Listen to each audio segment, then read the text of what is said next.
Karen called 911 on an ambulance because it blocked her driveway. That call cost her everything. Hey everyone, before we dive in, hit like if you've ever had a nightmare neighbor. Subscribe for more real-world drama that feels like a movie. This isn't just a petty HOA squabble, it's a full-on legal thriller involving fences, fraud, and felony charges. It all started with a simple dispute over a property line. I thought it would be a small issue, something we could clear up quickly and move on, but I was wrong. My neighbor, Karen Davis, had always been a little difficult. She liked things her way, and if anyone disagreed, well, that was their problem. One day, I noticed that she had started putting up a new fence. But the problem was, the fence wasn't on her land, it was on mine. At first, I gave her the benefit of the doubt. Maybe it was just a mistake. So I went over and talked to her. I brought a copy of my property survey to show her exactly where the boundary line was. I stayed polite and calm, hoping we could sort it out like reasonable adults. But Karen wasn't having it. She told me flat out that her fence was in the right place and that I was wrong. She didn't want to see my paperwork and told me to leave her property. I didn't want things to get ugly, so I did things the legal way. I called the sheriff's office and asked for someone to come out. That's when Deputy Rogers entered the picture. He came over, looked at both sides, and carefully reviewed my survey documents. After a few minutes, he told Karen that I was, in fact, correct. He politely asked her to stop building the fence and to respect the property line. I thought that would be the end of it, case closed. But Karen didn't see it that way. Instead of backing down, she seemed even more determined to make things difficult. That's when I realized this wasn't going to be a quick fix.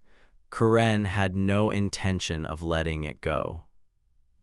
And that's where things really started to spiral out of control. A couple of weeks passed and I hoped things would calm down, but instead they got much worse. One afternoon, I came home and immediately noticed something was wrong. My fence, the same one near the creek, had been cut in 3 different places.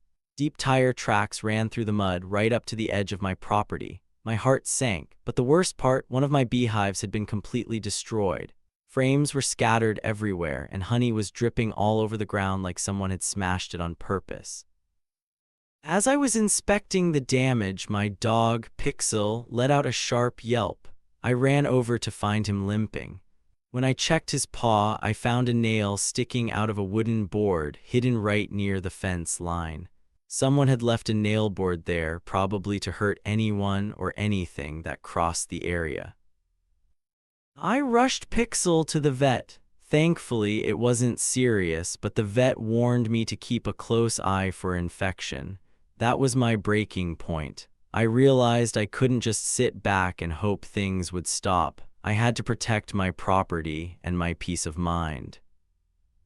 I ordered 4 motion sensor cameras that would alert me instantly if anything moved.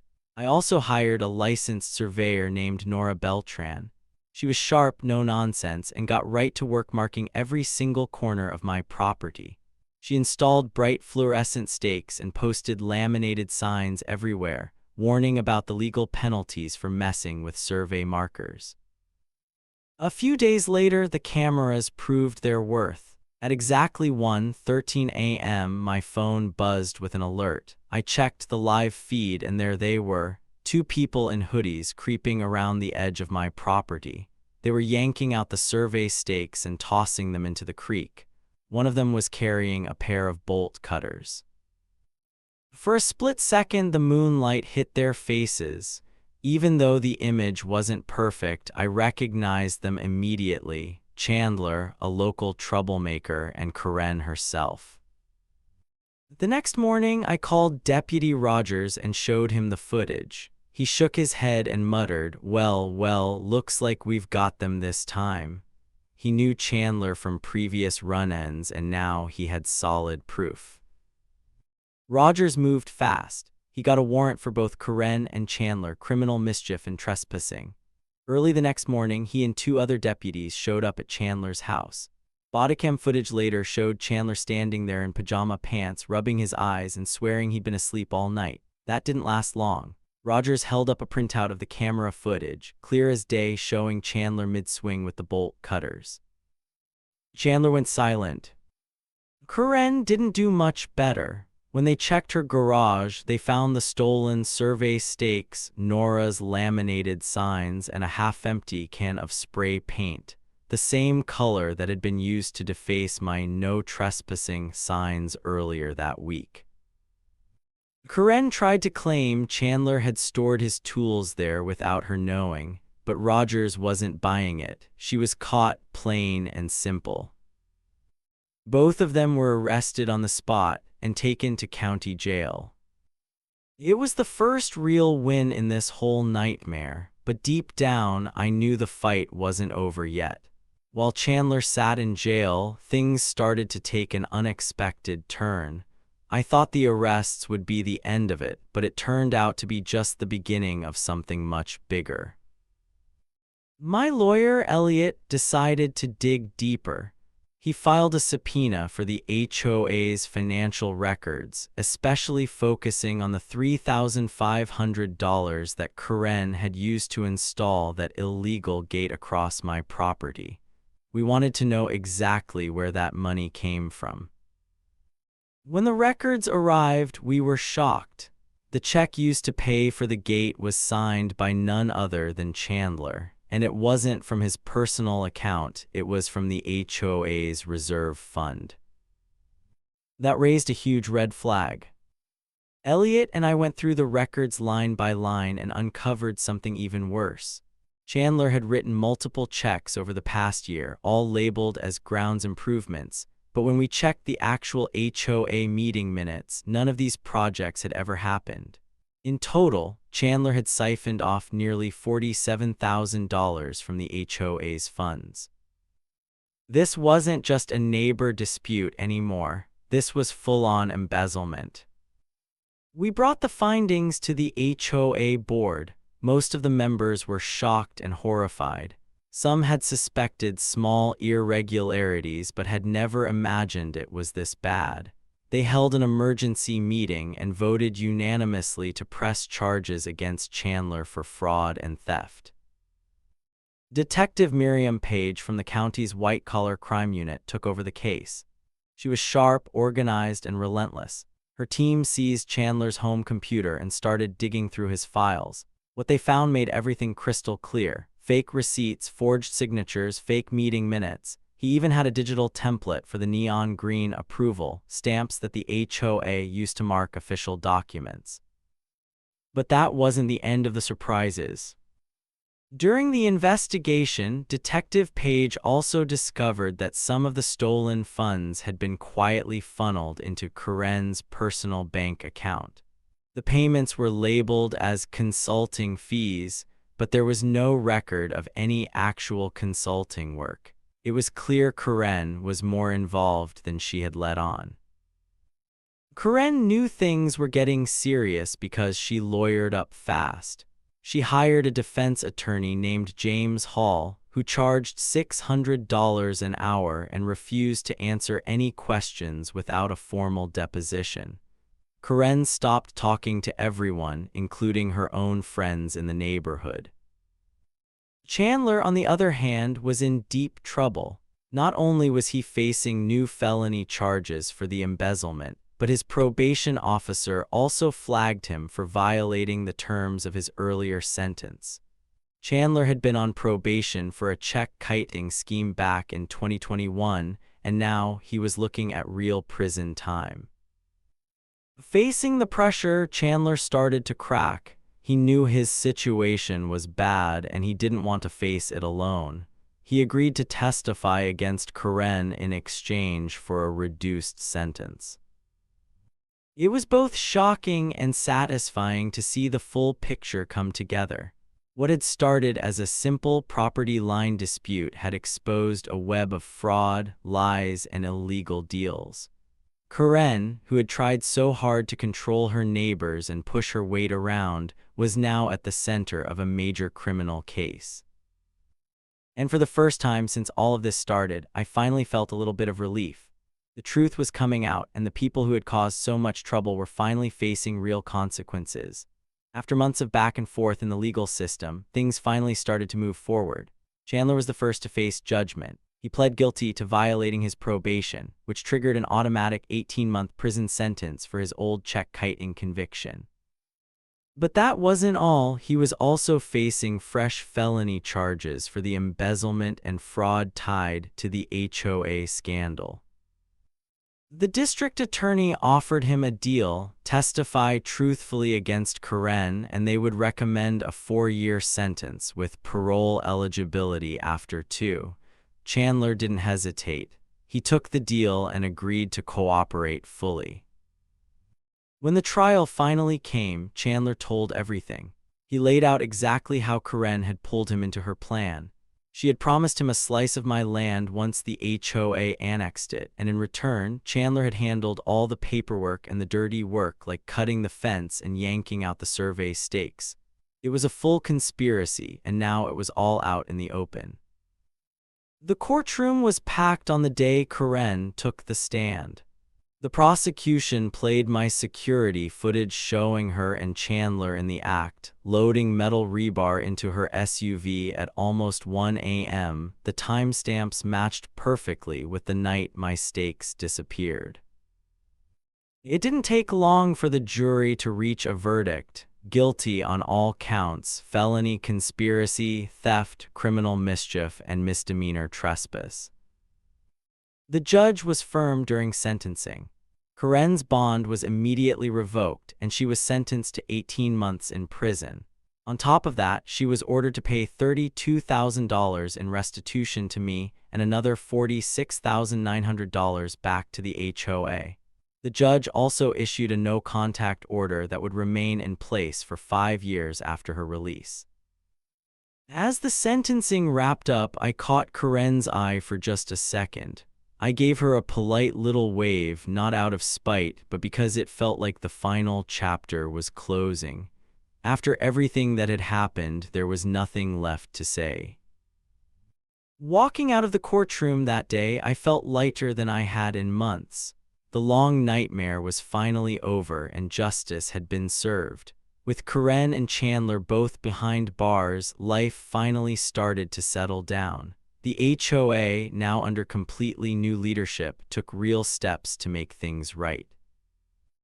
A few weeks later, I received a formal apology letter in the mail, along with a check for $4,500 to cover the repairs for my beehives and the damage they had ignored for so long.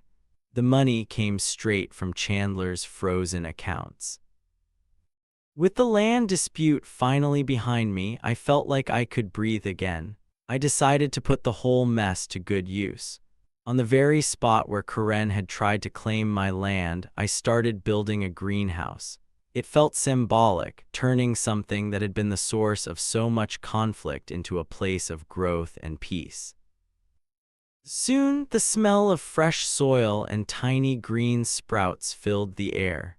The bees began to thrive again, and Pixel, my faithful little dog, loved walking the newly secured property line, tail wagging like none of it had ever happened.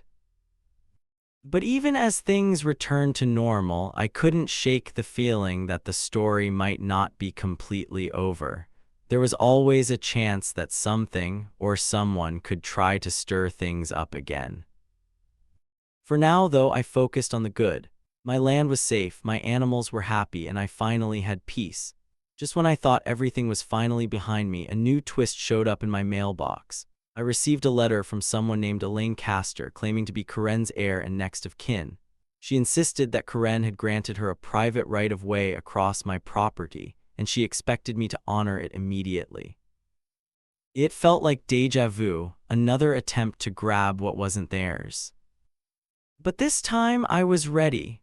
My lawyer, Elliot, and I pulled out all the documents we had carefully collected over the past year: the surveys, the court rulings, and the official deeds. We reviewed every line, looking for any hint of what Elaine was talking about. It didn't take long to spot the lie. The deed Elaine provided was a clumsy fake. The signatures didn't match any official records, and the notary stamp was from a state Karen had never even lived in. Elliot filed a response in court within days, including all our evidence. Before the hearing even happened, Elaine withdrew her claim. Another victory without even setting foot in court. It was a good reminder of why it pays to keep thorough records, and why some people never seem to learn. A few weeks later, I got a different kind of letter. This one was from Chandler, mailed from prison. I was surprised, to say the least. He apologized for everything he had done, the damage to my property, the lies, the betrayal. He told me he had earned a paralegal certificate while serving his time and was trying to turn his life around. Inside the envelope, he also included something unexpected. A hand-drawn map of my property, with notes suggesting where I could plant new orchards and native flowers. He even marked spots that would be best for keeping the bees healthy. It was strange, but in a way it felt like closure. I wrote him back a short note, thanking him for his apology and telling him that the sunflowers we planted had grown taller than ever this year. And just like that, the story had come full circle. A few months later, something unexpected happened that truly brought the whole saga to a satisfying close. I got a call from a nonprofit group called Sprout Tomorrow. They had recently purchased Karen's old property at auction and wanted to turn it into a community pollinator garden, complete with native flowers, raised beds, and vegetable plots. The irony wasn't lost on me. The very land Karen had tried so hard to control was now going to be used to help bees, butterflies, and the entire community. They asked if I'd be willing to consult on the project, especially since I had experience with beekeeping and native plants. Without hesitation, I said yes. It felt like the perfect way to turn all that negativity into something good. On the first volunteer day, I brought over my brush cutter to help clear out the overgrown lot. Deputy Rogers even showed up, ready to pitch in with a shovel and a big smile. Some of the new HOA members came too, all working side by side to transform the space. There was something healing about it all. We pulled weeds, built raised beds, and planted row after row of bright flowers and fresh vegetables.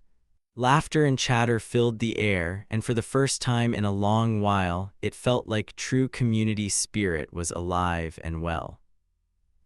Watching Karen's former property turn into a thriving, beautiful garden was pure poetic justice. The same space that had once been filled with tension, arguments, and legal battles was now a place of growth, cooperation, and peace.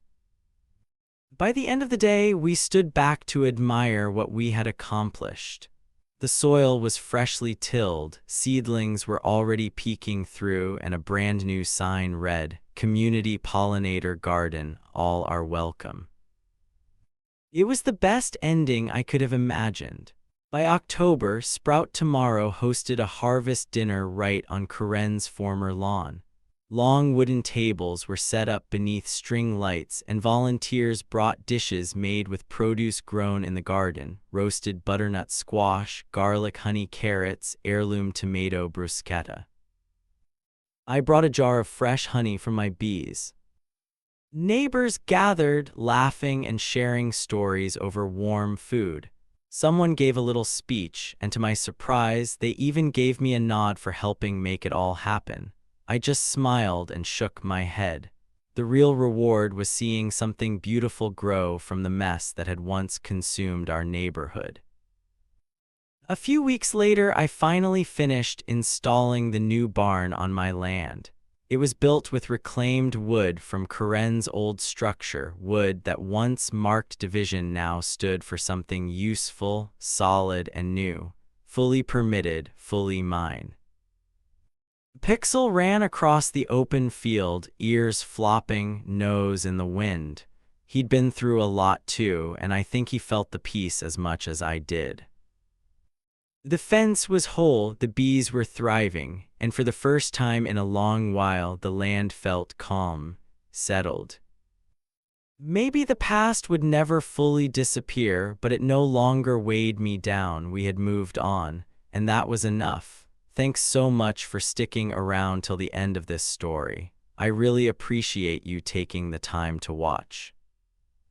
If you enjoyed it, don't forget to hit like, subscribe, and share it with anyone who loves a good real-life drama. And let me know in the comments, what would you have done if Karen was your neighbor? See you in the next one.